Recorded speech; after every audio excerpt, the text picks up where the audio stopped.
10వ తరగతి పరీక్షా ఫలితాలలో జిల్లా పరిషత్ బాలుర ఉన్నత పాఠశాల విద్యార్థులు ప్రతిభ చూపారని పాఠశాల ప్రధానోపాధ్యాయులు మునగాల చంద్రశేఖర్ రెడ్డి పేర్కొన్నారు.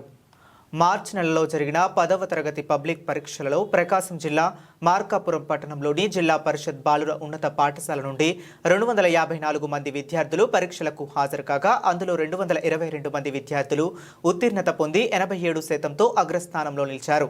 ఇందు చెప్పల్లి శ్రీ హర్ష సాయి 582 మార్కులతో మొదటి స్థానాన్ని, కోట్ల వెంకట శివారెడ్డి 568 మార్కులతో ద్వితీయ స్థానాన్ని, షేక్ కాసిం అలీ 564 మార్కులతో తృతీయ స్థానాన్ని సాధించారు. మొత్తంగా 49 మంది విద్యార్థులు 500కు పైగా మార్కులు సాధించి విజయ దుందుపై మోగించారు. సాధారణ విద్యార్థులతో అసాధారణ ఫలితాలు సాధించిన ఉపాధ్యాయులను, సిబ్బందిని పలువురు అభినందించారు. మొదటి స్థానంలో నిలిచిన చెప్పల్లి శ్రీ హర్ష సాయి మరియు వారి తండ్రి పాఠశాల మేనేజ్మెంట్ కమిటీ సభ్యులు చెప్పల్లి నారాయణను పాఠశాల ఉపాధ్యాయులు, సిబ్బంది ఘనంగా సన్మానించి అభినందించారు. ఈ సందర్భంగా ప్రధానోపాధ్యాయులు మునగాల చంద్రశేఖర్ రెడ్డి మాట్లాడుతూ ప్రభుత్వ పాఠశాలల పట్ల సమాజంలో నమ్మకం, విశ్వాసం, విశ్వసనీయత పెంపొందించేందుకు ఈ ఫలితాలు ఉపయుక్తంగా ఉంటాయని, తల్లిదండ్రులు ప్రభుత్వ పాఠశాలల పట్ల విశ్వాసాన్ని ఉంచి తమ పిల్లలను చేర్పించి వారి బంగారు జీవితానికి బాటలు వేయాలని పిలుపునిచ్చారు. ఫలితాల సాధనకు కృషి చేసిన ఉపాధ్యాయులను, తల్లిదండ్రులు మరియు సిబ్బందిని అభినందించారు.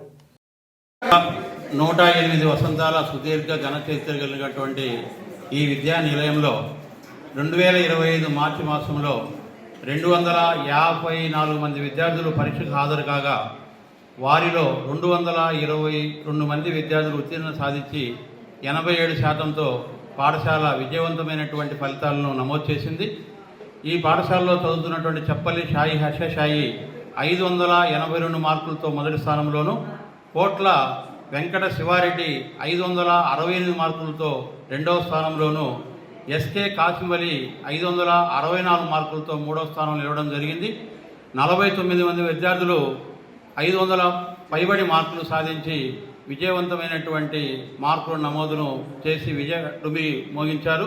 మరి ఈ విద్యార్థులను తీర్చిదిద్దినటువంటి ఉపాధ్యాయులకి, సహకారం అందించినటువంటి ఉపాధ్యాయుల సిబ్బందికి, తల్లిదండ్రులకి సందర్భంగా హృదయపూర్వకంగా నమస్కరిస్తూ ప్రభుత్వ పాఠశాలల బలోపేతానికి తల్లిదండ్రులు తమ వంతు సహకారాన్ని అందించాలని, అలాగే ఈ ఫలితాల్లో ఏదైనా కారణం చేత విద్యార్థి యొక్క అనారోగ్యం కారణం కావచ్చు, ఇతర కారణాలు కావచ్చు, ఎవరైనా మార్కులు తగ్గాయనో లేదా ఉత్తీర్ణత సాధించలేకపోయామనో అధైర్యపడాల్సిన అవసరం లేదు.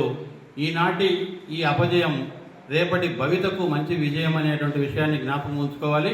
దయచేసి ఎలాంటి తప్పుడు ఆలోచన చేయకుండా తల్లిదండ్రుల యొక్క ఆలోచనకు అనుగుణంగా మరింత ఉన్నతంగా మీరు చదివి భవిష్యత్తులో ఇంకా మంచి విజయాలు సాధించడానికి కృషి చేయండి.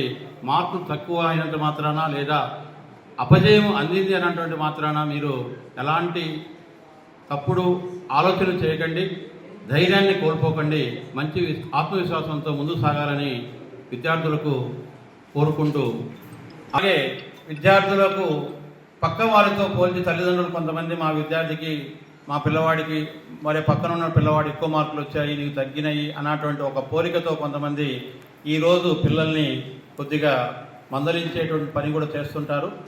మార్కులు అనేవి భవిష్యత్తులో వాడికి బంగారు పంట పండించేవి కాదు.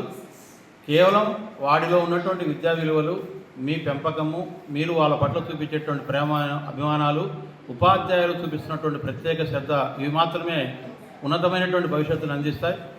ఒక ప్రత్యేకమైనటువంటి శ్రద్ధ వహించండి.